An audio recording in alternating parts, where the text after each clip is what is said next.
We are live. That's right, everybody. How we doing today? So excited to see all of you.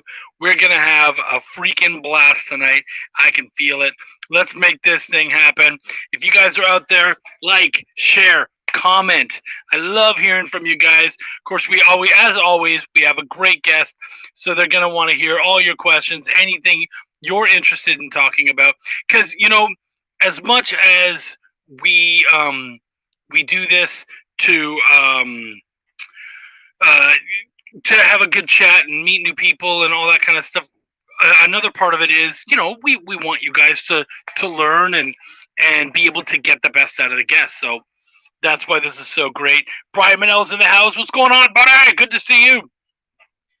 Yeah, we've got Adelia Gunderson straight from the Kubert School. She's going to talk about art and anything else you guys want to talk about. Well, almost anything.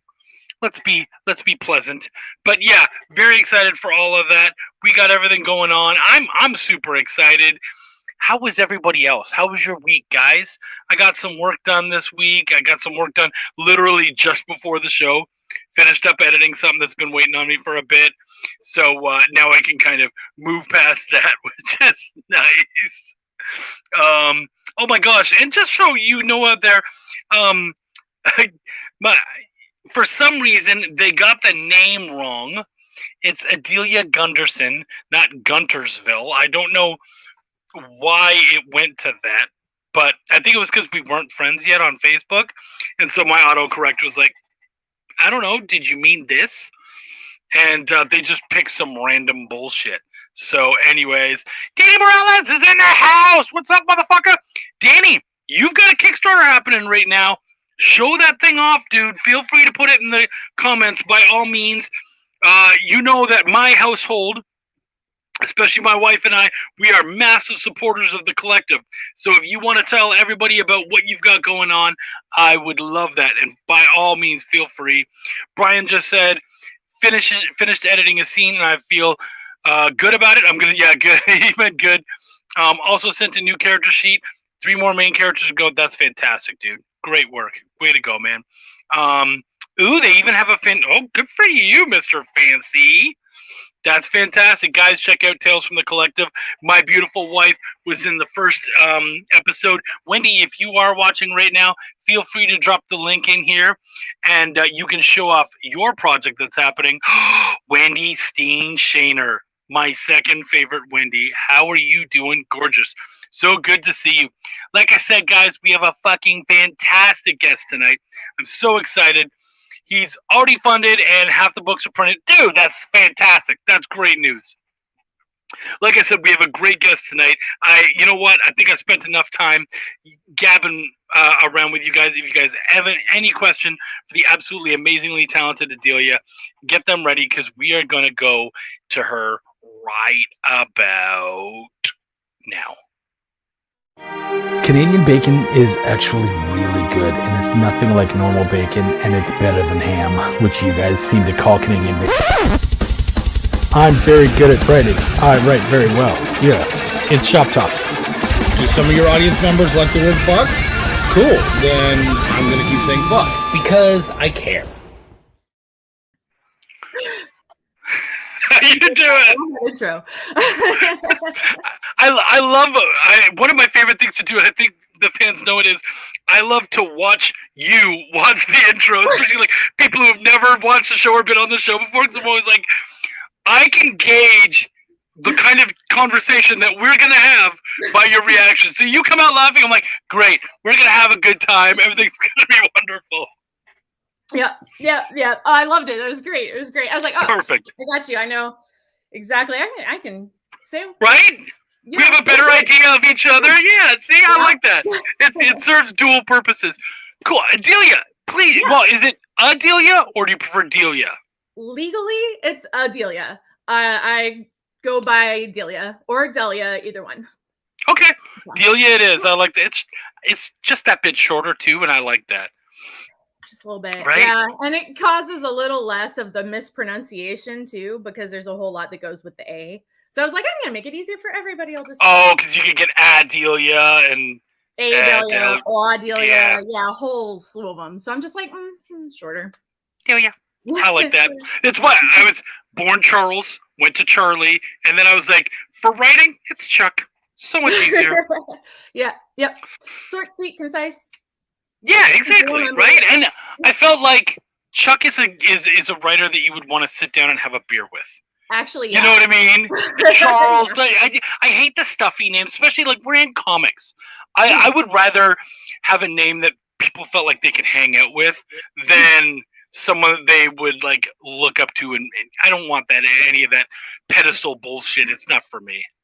Well, it brings to mind Wolverine calling Charles Chuck, and I'm like, exactly, because I grew up watching that '90s cartoon, and see, I am already such a big fan of yours because I'm a huge X-Men fan. So the fact that you would immediately go to a Wolverine quote is just like, we're gonna be great tonight. We're gonna be great night. Adelia, let's start out this way.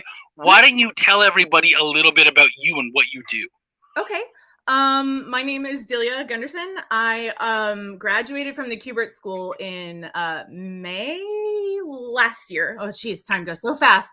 Because I've already worked on a couple of books since then. For one was for Deco Entertainment. I worked with a band named Dianthus to do a comic that they should be announcing. They haven't even announced it yet, but they told me I could talk about it, so it's okay. Oh, that's good. It's okay. But they should be announcing / releasing soon. And then I have another book that I'm working on right now that I can't talk about. I can say very minimal things. So, let's see what else. I live in the New Jersey, Dover area. I love it here. I've lived a couple places in my life, and this is actually my favorite.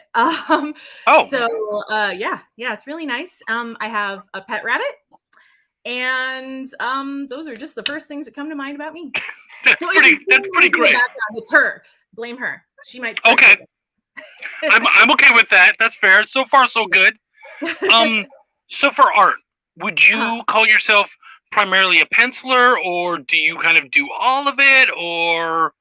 The projects I'm working on, I sort of do all of it. I like working with looser pencils because my inks are very the word that's coming to mind is intuitive, but it's like almost reflexive because it gets that motion in the page. I feel like if my pencils are too tight, then I don't necessarily get the effect that I want. So I tend to do both. If I had to pick one, I'd probably do the inking side of it, simply because if I did pencils, people might look at it and go, this is too right. loose. What am I supposed to do with this? You'd have to work with an inker that knew you, and I do lighter pencils, I can, but and then I do color as well. Nice. Yeah. I actually hear that from a lot of artists, though, where they'll say that when artists that do their own inking, they'll say I tend to do looser pencils because I feel like I can really make it up in the inks. So even like you'll often I'll get pencils from an artist, and they'll be like, look, what this is now is just a small rendition of what it's going to be. And you're like, okay, cool, that's fine. Like, you know that, and at least, like, if you have a good idea of what their finished art usually looks like, you're like, all right, cool, I can trust you. I feel good. Or maybe, like, I feel like this was missing. Okay, don't worry, that'll come in. Great, Yeah, of course. Yeah, and sometimes I send, like, the progress in the middle, where I'm like, right. Here you go, some inks, just so you know. Instill some confidence. I like that. Yeah, I promise it's gonna be okay. Right. How long? How long is a enrollment at the Kubert School? Is that like a 2-year program, or? Pardon? It's a 3-year program. It's more of a trade school than like your normal bachelor program. So you leave with a certificate, and I got a certificate at the end of every year of completion. And then you get kind of like an overall certificate at the end after 3 years. But I thought it was kind of a nice touch that you would get one at the end of every year, because sometimes people only do 1 year or 2 years, depending on what life throws at them or if they get picked up for things. And so it's nice to still have something to show for it. You know, you won't feel like a dropout necessarily. Yeah. It's a very intense school. We call it artist boot camp for a reason.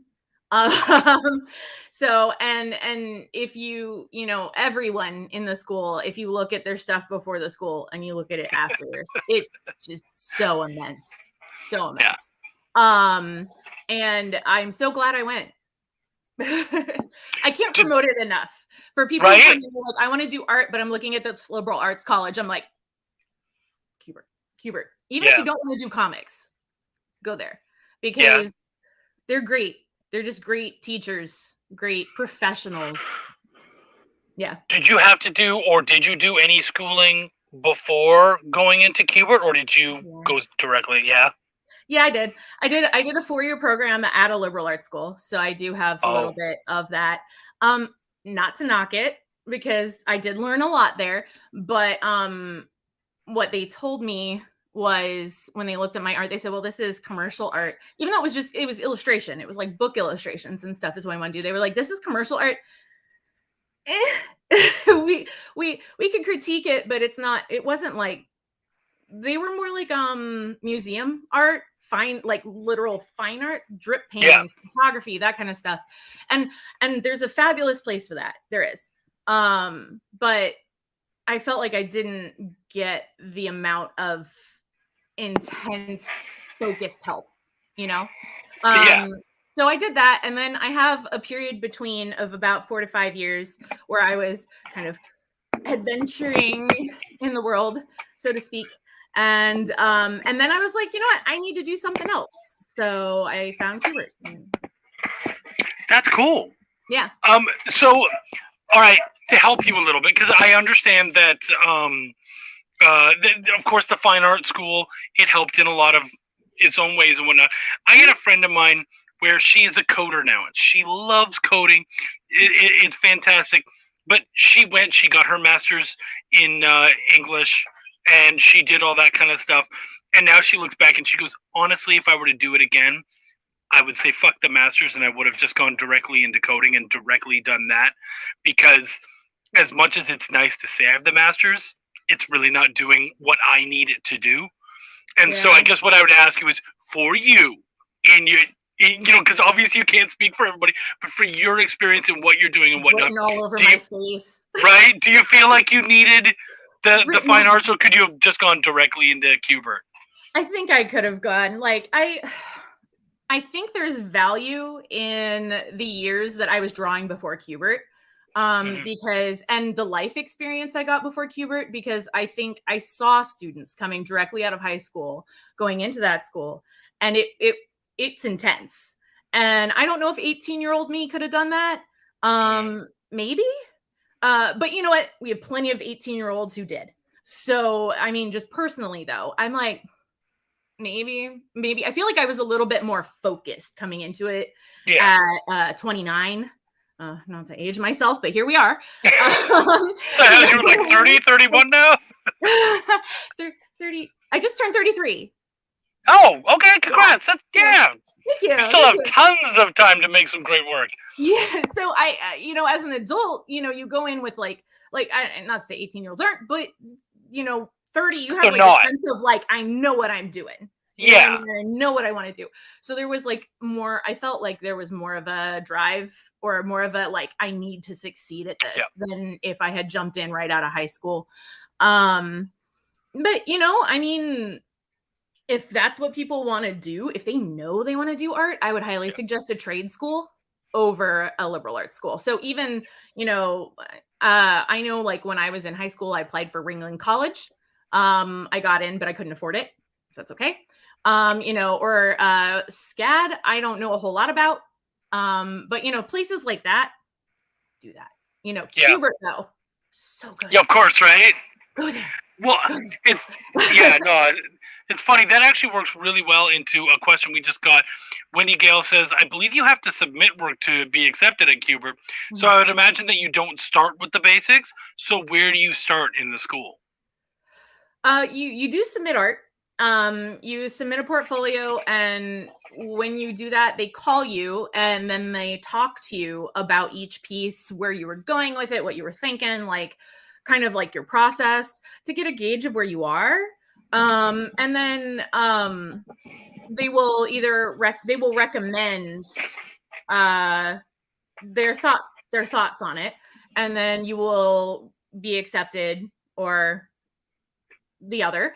And so really, the thing is they do start with the basics, and that's kind of what drew me to the school so heavily, because being in that weird year period, I was in high school between 2005 and 2007, and they didn't really teach digital art at that time, at least not at my school. And so like when I got into college, and even my college was very like fine arts focused, they didn't do a whole lot of digital art there either.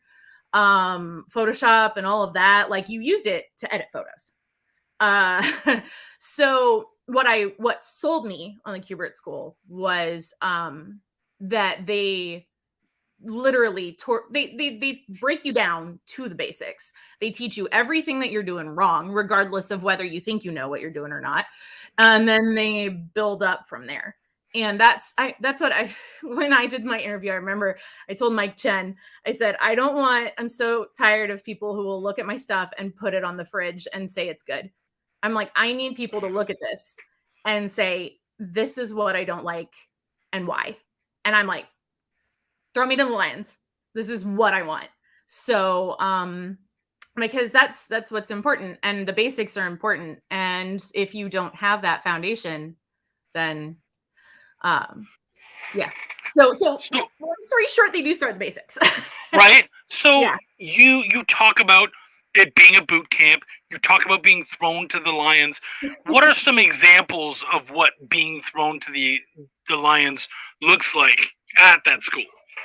So much perspective. I can't tell you how many things I turned in. That's my challenge. I have a very hard time visualizing in my head, which people are like, how are you an artist then? How do you draw this stuff? There's a word for it that my friend found a while ago called aphantasia. And it's when, like, you close your eyes and somebody says, imagine an apple. And then some people can actually imagine the apple and see it and it's red and whatever. And I close my eyes and I'm like, I'll draw it until I figure it out. And I thought people were lying to me when they said they could see an apple. I didn't realize that was a thing. So for me, perspective was the biggest hurdle. Lots and lots and lots of it until you get it right. And then you get it wrong again. and so, it's a lot of, so to speak, like when you have critiques and stuff, teachers critique, but then also the students critique each other and things like that. And it's always constructive, but they're not going to lie to you, which is really nice. That's what I mean by throw to the lions, Yeah. Like I remember I was in class with Tom Mandrake. He teaches narrative there. And he was like, he would look at my stuff and he would go, your perspective's wrong again. And I go, I know. and then he would work with me through it, And it's wonderful. They're like, they're hands-on. They can like show you exactly what you're doing wrong. And I can't tell you how many times. And then towards the end, I remember I turned in my last assignment to him and he stopped and he looked at it for a second. He was like, give me a second. And then he, and he went, I think it's right. It's right. And so I was like, yes. It was like, and it was spiral stairs too. It's the hardest. Oh, thing. wow. Spiral stairs. He was like, it's right. And we both had like a minute of like, so excited. I was like, so pleased. So yeah, that's, you learn all the way through all 3 years. It goes from the most basic stuff to like spiral stairs and perspective looking down. Yeah. So because it's done by, I know you said that even if you're not going into comics, it's still something that people should check out and whatnot. Yeah. Being done by so many people from the comics, I don't know, banner or whatnot. Yeah, from the field. Yeah. Thank you. It's Simple okay. words. I do that all the time. I'm like, I'll figure it away. Don't worry about it. I'm just a writer. I don't need to know words. So, and that's where I was going to. It's like math theorists forgetting basic math. It's right. But I can tell you what X is no matter what, but that 2 + 2 has me fucked. So what I was gonna say is that how much is taught to you about narrative and storytelling and writing? Like, how much is there a lot of that going on too, or? Yeah. So I think there actually originally when I went in, my plan wasn't to do narrative art. It wasn't to do comics. It was to do maybe paintings, illustrations, just a better sense of there we go. There's the brain bank, commercial art, Yeah. And then when I left, I knew more about, like, I can, I read comics. I read comics. I don't have as much time anymore to read the new stuff. But like, before I was reading them all the time. And so I was like, oh, I see why they made this choice and, whatever. And it teaches you so much. And I think that that's useful in any sort of commercial art, because whether you're working in character design, because we had some people who are specifically very interested in character design. We have there's a new storyboarding program that they started. It's a class. I think it took over for like an animation slot or something. It literally started this year after I graduated.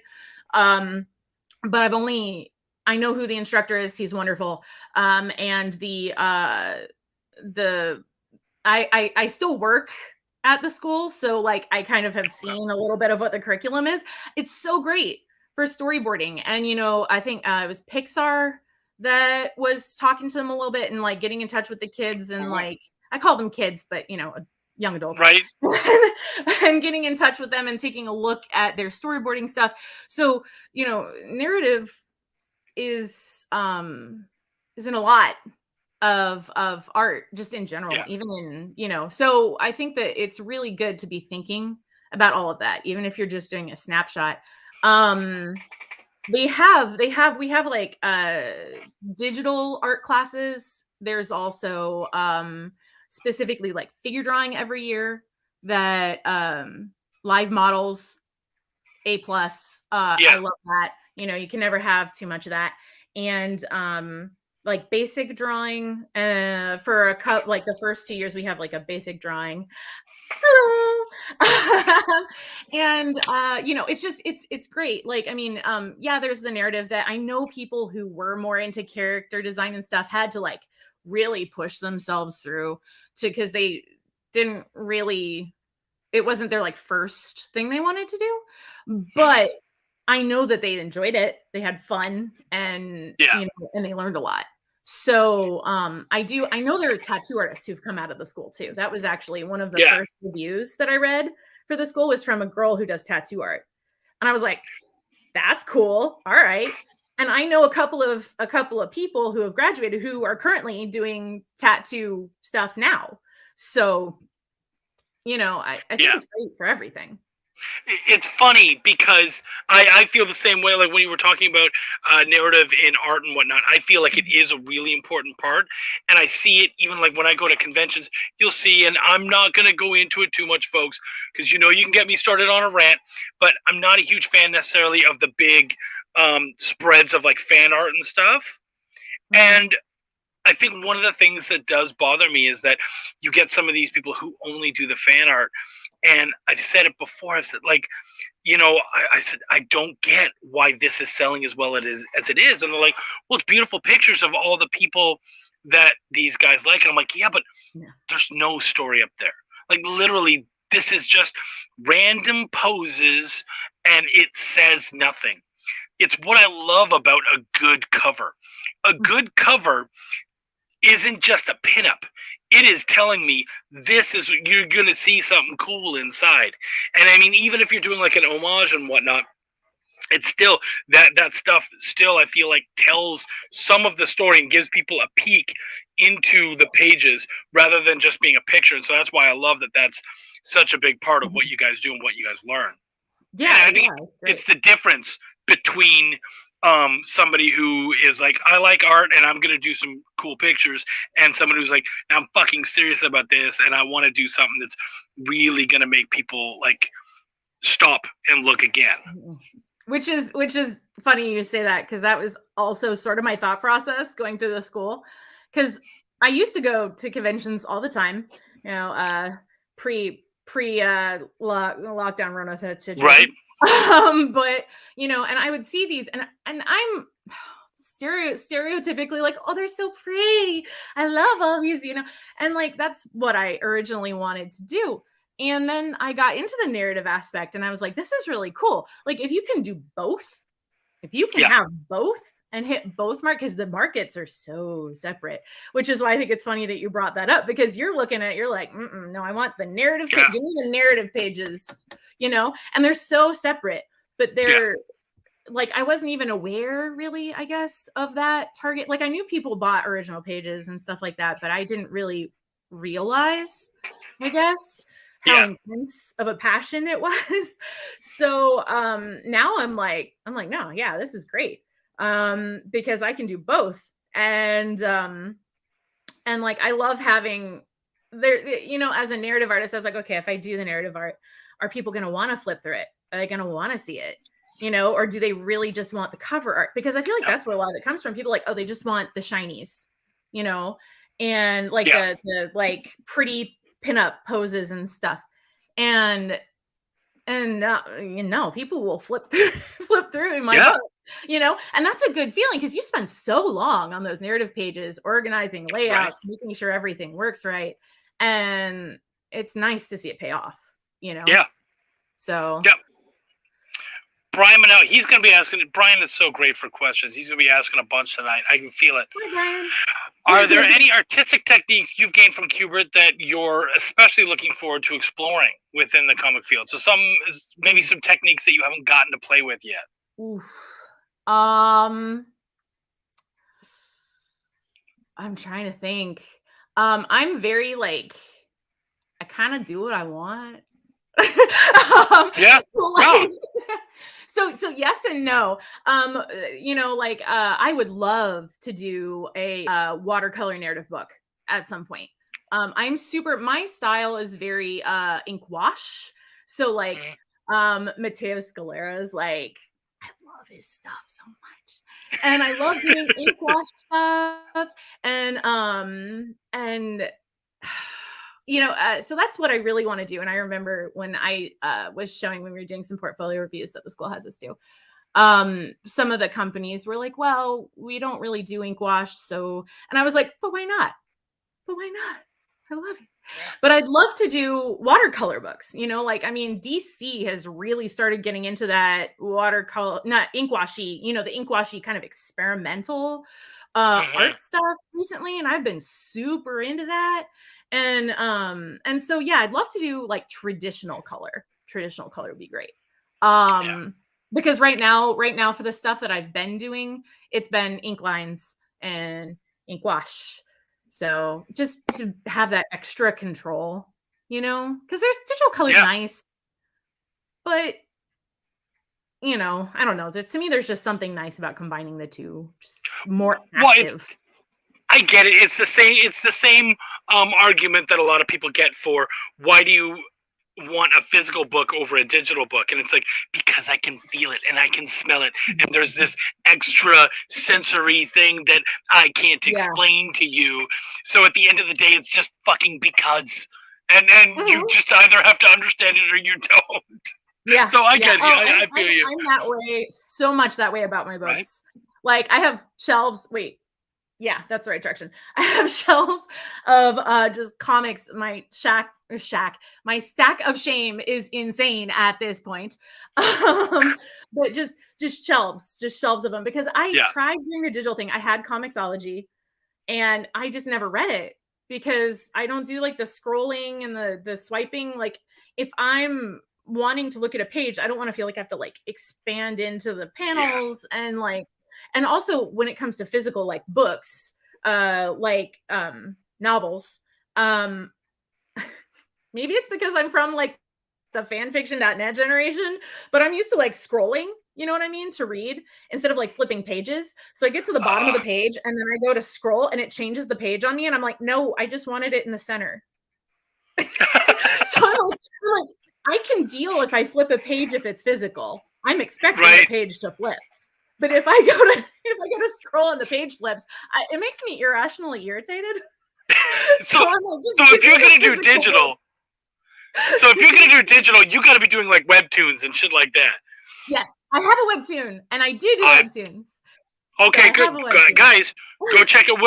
Where can they track you down on webtoons so that we have it out there? Okay, it's Elspeth and Vikashev. Deadlight is the I can send you or give you the link or something to put in the, I don't know, description. But it's I haven't had a whole lot of time to work on it because I've been doing these other projects. There's only one chapter up. Chapter 2 just needs color. That's it. And I haven't gotten to it. Chapter 2 will get up, and then 3 is in pencil stage. So but it's a eldritch horror that takes place in World War I, shortly after, actually. And it's about an American nurse and a Russian soldier, and they get married and they move to the US together and start kind of like it's almost, if you're a fan of The Conjuring, that vibe. So they're like a married couple that like goes and helps people, except it's not religious help, it's eldritch terror help. Cool. So yeah. That's cool. That's and I'm working on script for etc. It's just getting. That's badass. Yeah. Good stuff. So Taylor came on, new to the show. Very nice to meet you. Having read comics in the past, what were your biggest artists or art influences on your style, and what were the biggest changes your style went through after Kubert? Oh, okay. Also, hi, Taylor. So just a shout out to Taylor really quick. Elspeth and Vikashev is from a Call of Cthulhu game I played with Taylor. Call of Cthulhu games. Oh, yeah. Actually, Vikashev is or was her character in the game, and I played Elspeth. And then I said, I love these two so much. Can I steal them? And she was like, yes. So, hi, Taylor. All right. So, I made some notes just in case because I always blank on names. I'm terrible at this, so don't mind me if I'm like looking at my thing. But you're good. Talked about Matteo Scalera, and the biggest change for me actually with Kubert was I'm terrible at names. Like I would see comics and I would read comics and I would remember. I'm so awful. I would remember the writer. I remember the artist because the name came first. And so you know, a big thing for me was actually sitting down and being like, okay, who is this? And then going back through and finding books that are just that artist. And I did follow a lot of storylines like, you know, like X-Men. A big one for me was Runaways. Adrian Alfona, who is the artist of the original Runaways from 2004, something like that. Oh, don't get me started on Hulu. We're not talking about the Hulu show. Don't watch it.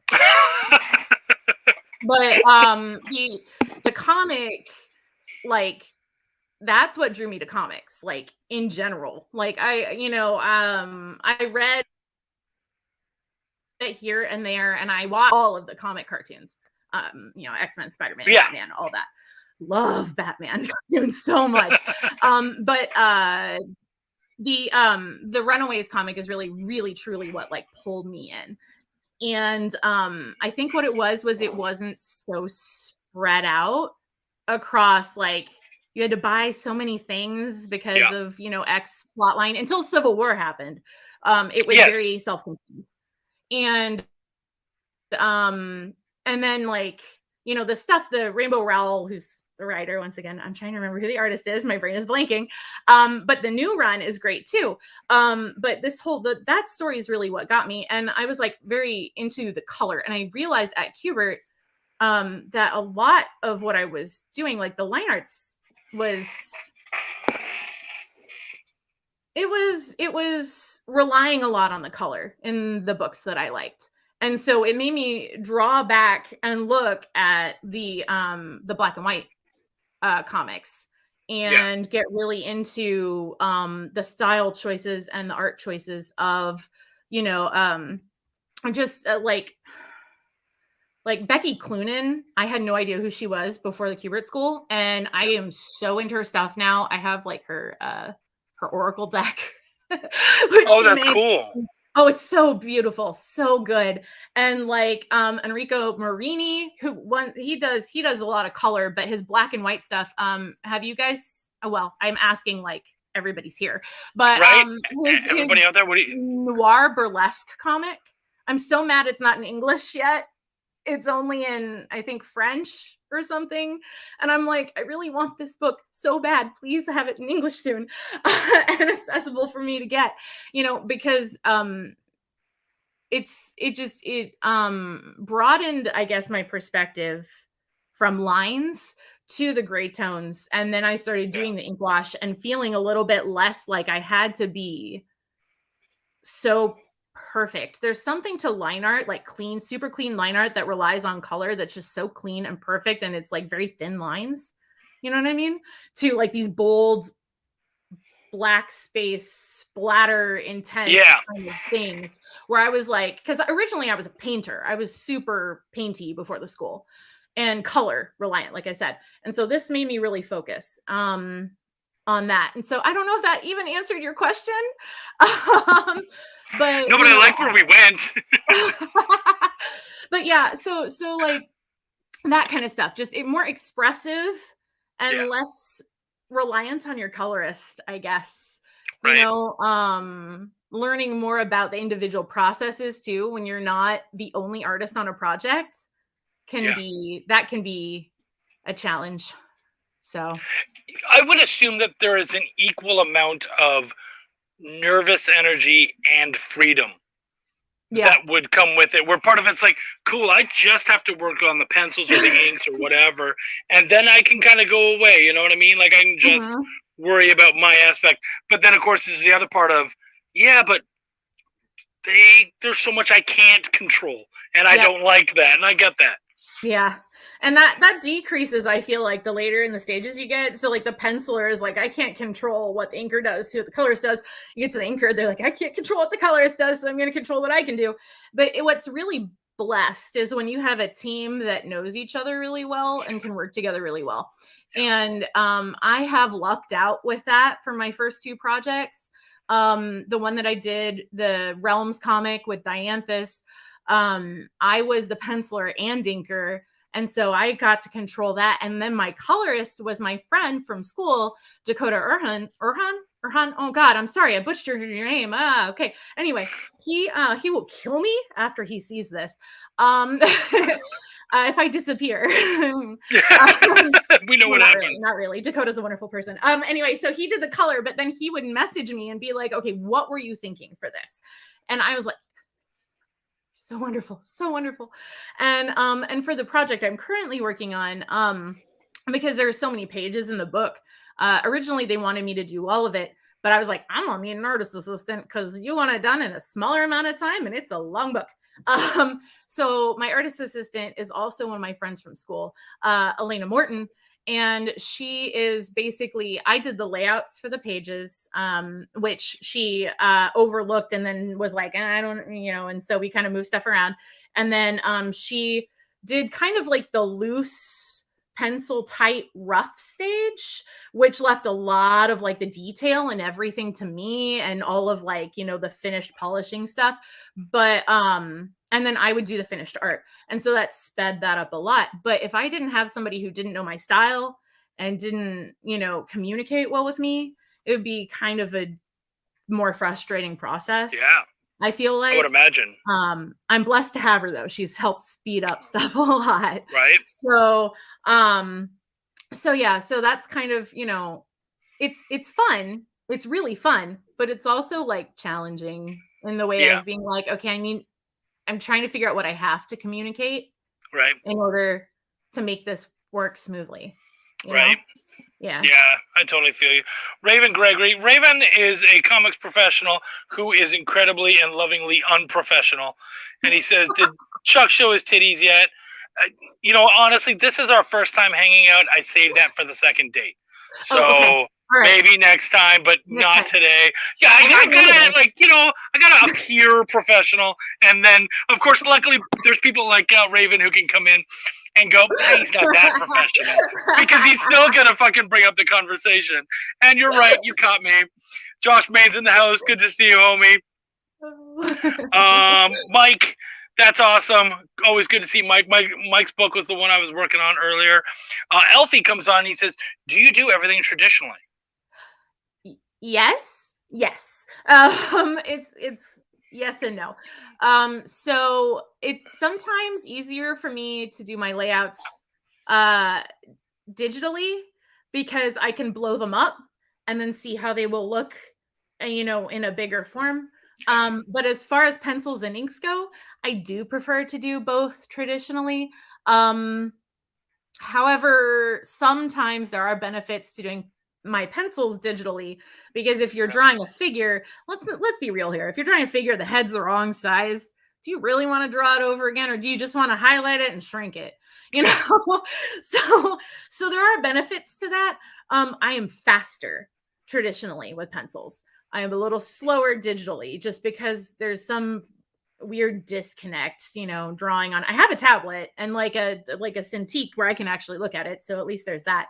But there's still like a weird shrinking, moving. It slows me down a little bit. So yeah, I love working traditionally. I really do. And I don't think I will ever, well, I won't say that.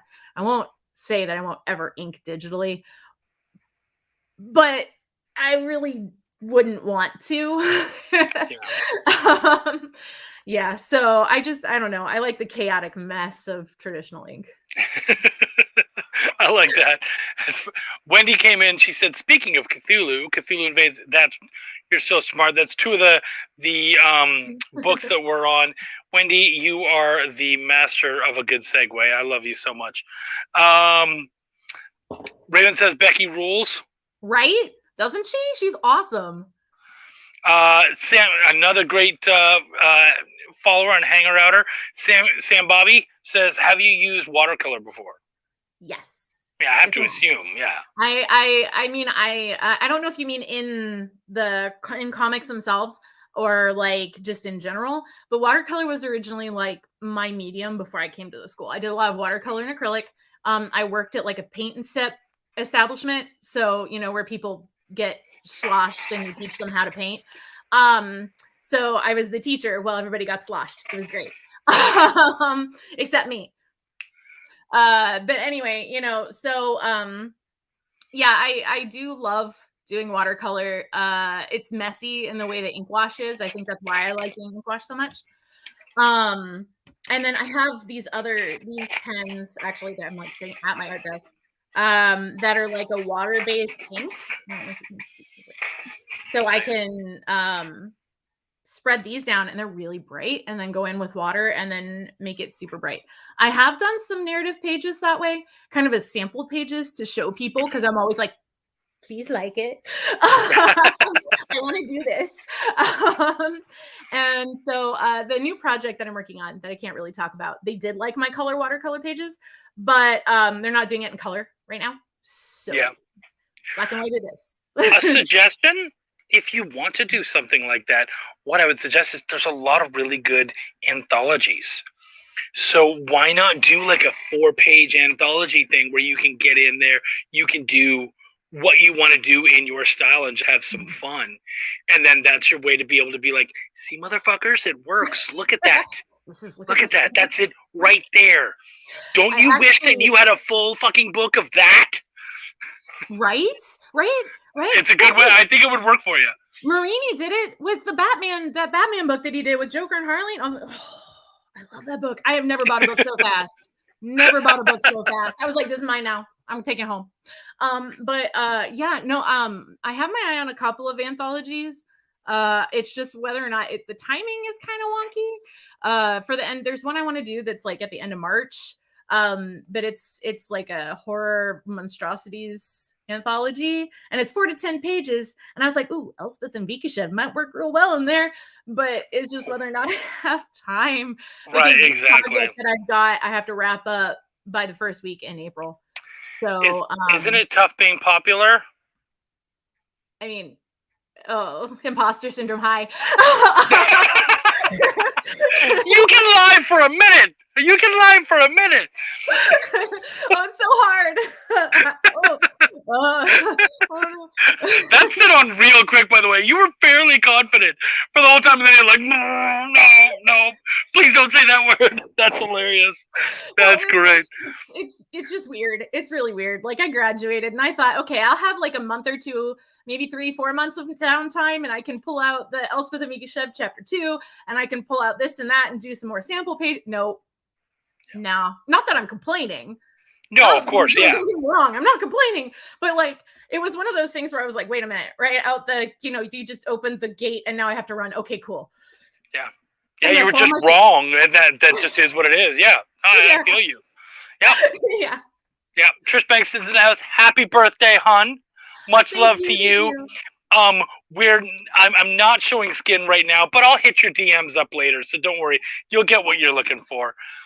My fans, the people who watch this show, they're almost as bad as the host. I'm gonna remember this next time, round 2. Good. There will be a next time, my dear. There will be a next time. I hope we will have fun. Good. You see, like, this is what I'm saying is, like, I hate those interviews where it's just like question. I want us to be able to have fun. And I've had newer people on who haven't done a lot where I'm like, if you have questions for me, it can go, oh, really? Yeah, of course. We're just hanging out. Like, let's just have a good time. So, yeah, I hate watching those things, so I wouldn't want to conduct one. You know what I mean? We are ending early tonight. I've got so much going on, so I am gonna try to get to some of the last questions real quick. That's great. I'm loving these questions. These are great, you guys. They're good, right? These people are, dude, they care. I don't know what's going on, but I appreciate you guys. Wendy Gale, she did talk about some of her influences and whatnot, but what were some of your early influences? Because we didn't talk about that so much. Ooh, and you don't have to just go comics, obviously. Sorry, it took me half a second. Tim Burton. There we go.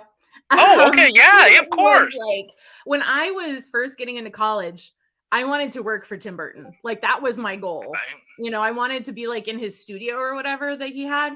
And I remember, like, that was part of the when I went to college and they told me it was commercial art, it was because I did Tim Burton-esque style paintings and stuff of like creepy paintings with big doll heads and kind of like weird, what's his name who does the doll paintings that's super, not the big head painter woman, but he does Mark Ryden. There we go. Mark Ryden. He has like the meat dress that Lady Gaga wore. That like forever ago, I think it was inspired by one of his paintings of a girl in a meat dress. And if you haven't seen his work, look him up. It's Ryden. Okay. And beautiful paintings, really freaking creepy. And I just loved creepy art. And that was the biggest thing for me. I've always been huge into creepy just expanded into absolutely gory and horror. So with a side of pretty, it has to be pretty and nasty, like together. So some Bride of Frankenstein shit going on. Yeah like Victorian horror is like perfect. Yeah, absolutely. Yeah, I totally feel you there. I completely get that. Yeah like Penny Dreadful, the TV show. Oof. Yes. Oh, right? I feel you. Dan Schmidt says, love holding original traditional art. You can feel the texture of the inks. Yeah. Feeling. Yeah, I totally get you there, man. I couldn't agree more. Alfie asks, how long does it take you to do a page? Let's assume you're going from pencils all the way to colors. Oh, all the way to colors. Okay. Usually for pencils, it takes me maybe about a day. Yeah. If I have a good solid good solid base for the layout. If it's not super solid, it takes me longer. So because I'm figuring it out as I go. So maybe 2. And then sometimes 3 if the background's really intense.